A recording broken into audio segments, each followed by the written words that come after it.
Bonjour à tous et bienvenue dans cette nouvelle vidéo. Aujourd'hui on va parler un petit peu des actualités du Futuroscope. Oui, c'est le retour de Futuroscope Actu. Janvier 2024, hein, bien évidemment, la dernière fois je vous avais dit que fin d'année ce serait un petit peu trop court pour en faire un au niveau des actualités, au niveau de ce que nous réserve un petit peu le Futuroscope, au niveau de tout ce que j'ai pu trouver sur internet. Et j'ai bien fait d'attendre parce que vous allez voir, cette vidéo va être assez complète, on va voir pas mal de choses qui vont bien évidemment se compléter par rapport aux vidéos que je fais en vlog sur le parc, donc ça ne va pas être répétitif parce que vous allez avoir des informations légèrement différentes avec éventuellement des images différentes. Bref, je vous emmène avec moi dans toutes ces actualités, c'est parti!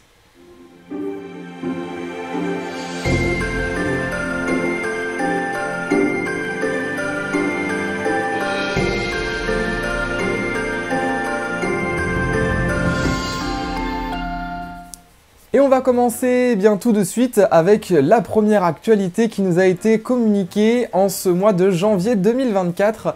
C'est le changement de Danse avec les robots. Et oui, les 5 derniers robots qui étaient présents encore dans l'attraction datant de 2006, donc de l'ouverture de l'attraction il y a bientôt 15 ans, eh bien effectivement, il était quand même temps de pouvoir les changer. Ces changements sont là pour deux raisons. La principale est que il faut augmenter un petit peu le rendement de l'attraction. Donc on enlève les robots 2 places et on les remplace par des 3 places. Ça fait beaucoup de place.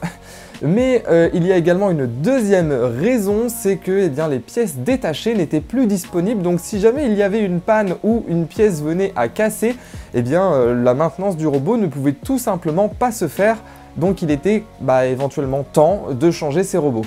Alors il va y avoir des informations qui ont été prises et qui ont été trouvées dans des articles de France Bleu Poitou qui ont été mis en ligne le 10 janvier dernier, donc le 10 janvier 2024, notamment concernant Danse avec les robots et également par rapport à l'information qui va suivre, une interview. Alors restez bien jusqu'au bout de la vidéo parce que vous allez avoir beaucoup d'informations et également des changements qui vont pas forcément faire très plaisir. J'ai pas forcément envie de vous spoiler, mais ça reste important, donc restez bien jusqu'au bout. Et puis j'en profite également pour vous rappeler, bien évidemment si ce n'est pas fait, de vous abonner à cette chaîne, de mettre le petit pouce bleu et de lâcher le petit commentaire. Ça fait toujours plaisir et ça aide au référencement, donc je vous en remercie d'avance. Alors oui, concernant cette nouvelle de Danse avec les robots, il y en a pour qui c'est une bonne nouvelle, d'autres pour qui c'est une moins bonne nouvelle, tout simplement parce qu'ils n'aimaient pas les mouvements des nouveaux robots 3 places. Mais d'après l'article, bien évidemment que je vous mets en description, si on lit entre les lignes, on a l'impression qu'une reprogrammation des robots va être faite, et souvenez-vous, je vous avais parlé dans une précédente vidéo que je vous mets en fiche, du fait qu'ils avaient fait un petit sondage pour savoir quelles sont les musiques que vous préféreriez avoir dans Danse avec les robots. Donc est-ce qu'on va avoir un changement de musique enfin pour 2024 ? Ça, seul l'avenir nous le dira, bien évidemment. L'ouverture du parc se fait le 10 février prochain, et puis je pense qu'on aura bien évidemment la réponse à cette question. On enchaîne directement avec une interview qui a été faite sur France Bleu Poitou, l'interview de François Penaud. Je vous mets bien évidemment le lien également en description pour que vous ayez accès à l'intégralité de cette interview, super intéressante, mais je vous en fais un petit résumé. François Penaud est le responsable de la maintenance au Futuroscope, donc chez FMD, employé depuis plus de 14 ans au Futuroscope. Il va nous expliquer un petit peu l'envers du décor et comment ça se passe pendant cette fermeture hivernale. Ce sont plus de 40 techniciens qui travaillent d'arrache-pied pendant ces 5 semaines de fermeture hivernale pour démonter quasiment entièrement les attractions et faire un check-up complet. Mais pourquoi ces check-ups ne sont pas faits pendant d'autres périodes de l'année ? Tout simplement parce que les attractions demandent une maintenance quand même assez pointue, donc ça c'est fait tout au long de l'année, ce qui va être les maintenances et les petites vérifications à chaque fermeture et chaque ouverture de l'attraction. Mais il y a également des maintenances un petit peu plus poussées, notamment sur les simulateurs. Il va falloir contrôler entièrement les vérins hydrauliques, refaire la pression des compresseurs hydrauliques. C'est pour ça d'ailleurs qu'à la réouverture, ils ont tendance à taper un petit peu plus fort. Souvenez-vous de la vidéo que j'avais faite avec Marine au tout début de la chaîne. On était sorti de la Vienne Dynamique et on s'était fait secouer comme pas possible. Donc c'est vrai qu'on se rend compte qu'il y a une maintenance qui est faite et 5 semaines, ça peut paraître énorme, mais franchement, ça peut être aussi très court parce qu'il a quand même plus de 40 attractions dans tout le parc, et faire la maintenance sur chacune de ces attractions, sachant qu'il faut tout démonter et tout remonter, il explique justement dans l'interview que parfois, c'est rack. Le Futuroscope est bien évidemment victime de son succès avec plus de 2 millions de visiteurs chaque année. Il est classé à la 4e place du parc le plus fréquenté en France, derrière Disneyland, le parc Astérix et le Puy du Fou.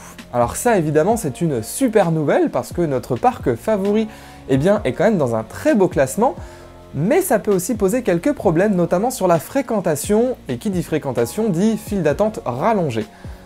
On peut se l'avouer, je pense que personne n'aime attendre plus d'1 heure dans une file d'attente pour faire une attraction qui dure 3 minutes. Ça malheureusement c'est le gros point noir des parcs d'attractions, quels qu'ils soient.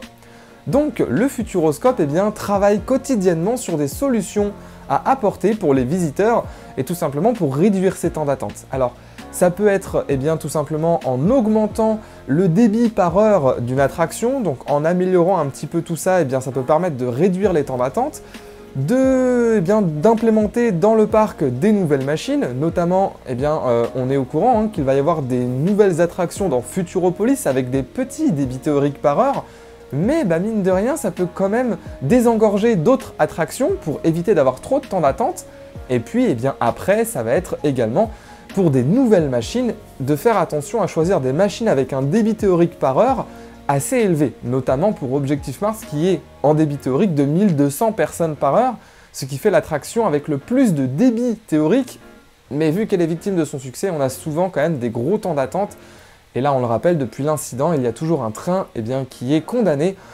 donc on ne tourne plus qu'à 3 trains, bref. Je pense que vous avez compris un peu le concept. Concernant Objectif Mars, justement, François Peynaud nous informe que les équipes techniques du parc sont toujours en pourparlers avec le constructeur d'Objectif Mars, donc Intamin, afin de trouver une solution pour la remettre entièrement fonctionnelle, donc c'est-à-dire avec les wagons rotatifs. On peut présager quand même au retour de batteries lithium, mais peut-être avec plus de sécurité.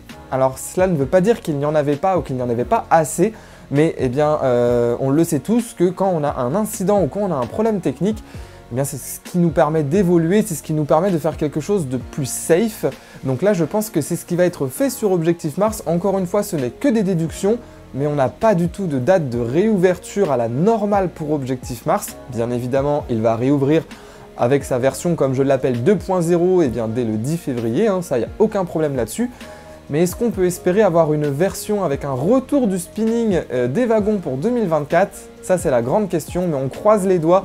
Et puis personnellement, je donne tout mon soutien et tout mon courage aux équipes techniques du Futuroscope qui travaillent à fond pour remettre en fonction notre attraction favorite. On va maintenant parler du nouveau spectacle que nous réserve le Futuroscope pour 2024, j'ai nommé Eclipse Robotic Show, qui va prendre place dans l'IMAX 3D. Je vous en ai parlé dans mes précédentes vidéos, notamment sur la vidéo de la bonne année, où je vous ai montré également le pavillon avec les travaux qui étaient en cours devant. C'est officiel, c'est annoncé pour le 10 février 2024 également. L'attraction, du moins le spectacle, sera proposé aux visiteurs. J'ai vraiment hâte de découvrir ce nouveau spectacle, notamment qu'on a eu des nouvelles photos. Ça donne vraiment envie, ce sont les photos officielles du Futuroscope, donc c'est vraiment le robot avec la salle. On peut reconnaître un petit peu la salle en arrière-plan par rapport au mystère du cube. On peut reconnaître un petit peu les vidéos mapping. Je pense que ça va être un spectacle de fou, donc bien évidemment je serai présent le 10 février pour la réouverture, pour découvrir cette nouvelle attraction, ce nouveau spectacle que nous propose le Futuroscope. Voilà, enfin il est là, l'IMAX 3D pourra de nouveau accueillir des visiteurs et ça fait quand même super plaisir. Bon, quelques petites nouveautés également qui vont être présentes dès le 10 février, dès l'ouverture, c'est bien pour ça que j'ai envie d'y aller, c'est l'entrée. Oui, parce que également sur une de mes dernières vidéos, je vous parlais de l'entrée du Futuroscope qui est en totale refonte, mais alors là, voilà, ils ont complètement tout pété. Si vous me suivez sur Instagram, vous avez pu voir que j'ai partagé la story de Emmanuel Futuroscope, qui est bien évidemment une employée qui travaille au niveau communication sur le parc. Et ça fait un peu peur. Ça fait un peu peur parce qu'ils sont en train de tout péter, il n'y a plus de sol, il n'y a plus rien. C'est vraiment l'entrée où là il y avait la déco de Noël avec la grosse pyramide à moitié là. C'est vraiment l'entrée principale par laquelle on arrive. Donc ça peut peut-être présager une toute nouvelle refonte de l'entrée pour 2024 et donc l'ouverture de l'entrée officielle de la nouvelle et arrêter de passer par les chapiteaux. Ce serait vraiment top. Je vous mets justement également quelques images de l'entrée qui est en cours de travaux. Moi, il y a une question que je me pose, et dites-moi en commentaire si vous aimeriez avoir également ce système. C'est à voir comme dans tous les parcs aujourd'hui, on scanne sa carte ou on scanne son billet, et puis clac, les portes s'ouvrent et ça nous permet d'entrer. Ça sera, je pense, plus fluide. Même si ça supprime malheureusement des postes pour les personnes à l'entrée qui scannaient nos billets, je pense que c'est pas le métier le plus fou non plus, même si c'est toujours un travail quand même qui peut être supprimé malheureusement. Mais ça peut quand même apporter quelque chose d'un peu plus sympa. On est quand même aussi dans un parc qui se veut futuriste, et ne pas avoir ce genre de portique, je trouve ça un petit peu dommage. Donc dites-moi également en commentaire ce que vous en pensez. On va prendre un petit peu de hauteur maintenant et voir un petit peu ce qui se passe au niveau du chantier de l'Aquascope. Alors oui, maintenant on va être obligé de prendre de la hauteur, tout simplement parce que on n'a plus grand chose qui se voit de l'extérieur et on va devoir passer un petit peu plus à la déduction. Et oui, parce que les grosses œuvres sont terminées.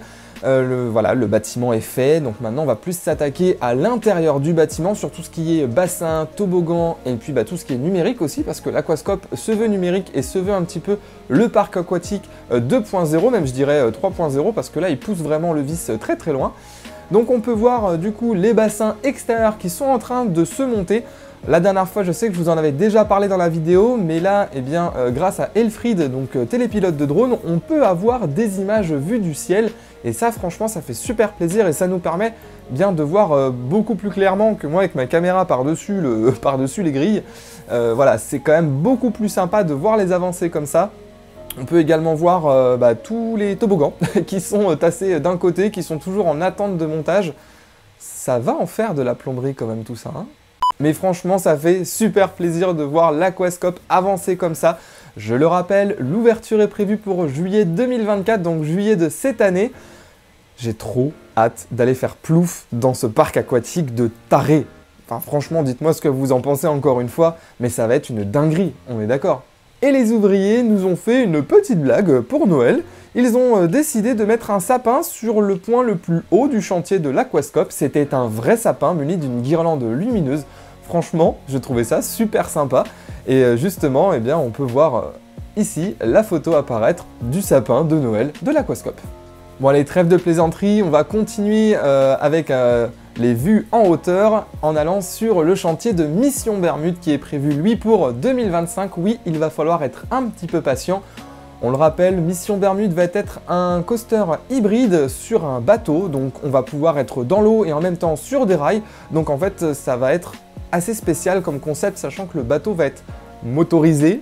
On va pouvoir pencher, tourner, etc. Ça va être un concept de taré sur un parcours de plus de 450 mètres et une vitesse de plus de 60 km/h. Donc ça va être très sympa, avec beaucoup d'effets spéciaux, etc. Donc là, justement, sur les photos qui sont prises de hauteur, on peut voir le tracé qui se dessine de plus en plus. On peut voir la longueur du parcours. C'est assez impressionnant de voir d'ailleurs les avancées des travaux comme ça. Je vous invite encore une fois à me rejoindre sur Instagram car je partage les photos d'Emmanuel Futuroscope. Ils ont mis une caméra sur le toit de l'extraordinaire voyage qui nous permet d'avoir une avancée des travaux. Ça sent le petit timelapse pour Mission Bermude, un peu comme ils avaient fait pour Objectif Mars. Et ça, franchement, ça fait super plaisir également. Alors maintenant, j'ai envie de vous partager une petite information concernant la carte club, donc le pass annuel du Futuroscope. J'ai décidé du coup de me rendre sur le site internet du Futuroscope pour voir le renouvellement, si c'est toujours d'actualité, au niveau des tarifs, si ça va changer.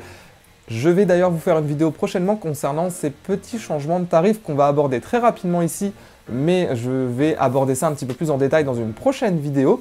Car oui, il y a un petit peu de changement concernant le pass annuel du Futuroscope, donc la carte club. Le tarif passe de 125 à 129 € pour les adultes et de 105 à 109 € pour les enfants de 5 à 12 ans inclus.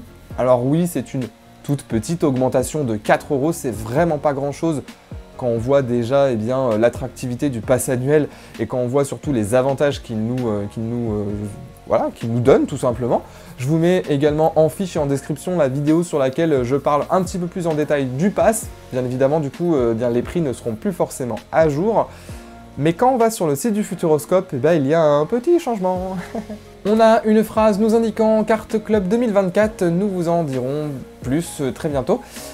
Est-ce que ça promet un changement? Je n'ai même plus les informations concernant le renouvellement de la carte, donc est-ce que les moins 40% en cas de renouvellement seront toujours valides? Personnellement, je l'espère, mais bon, si ce n'est plus le cas, ça restera quand même attractif. Mais du coup, ça peut laisser présager du fait qu'ils vont intégrer l'accès à l'aquascope au pass annuel du Futuroscope.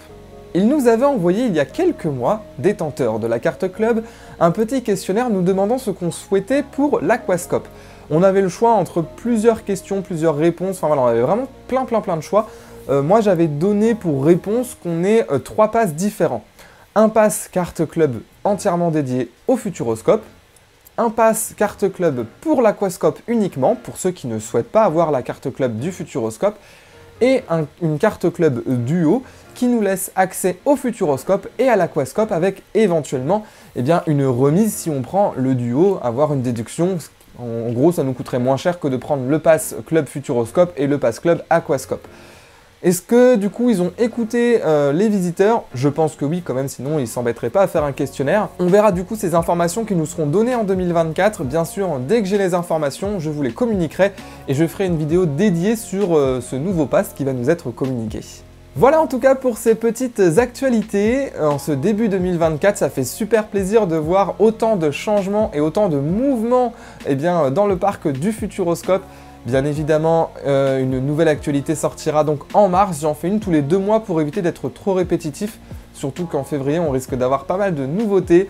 On se retrouve bien évidemment dans le parc le 10 février, donc ça sera le mercredi qui suivra pour ce premier vlog 2024 au sein du parc du Futuroscope. Et puis en attendant, on se retrouve bien évidemment également sur Instagram pour avoir toutes les informations, toutes les petites actualités. Et moi, je vous dis à mercredi prochain pour une prochaine vidéo. Ciao ciao!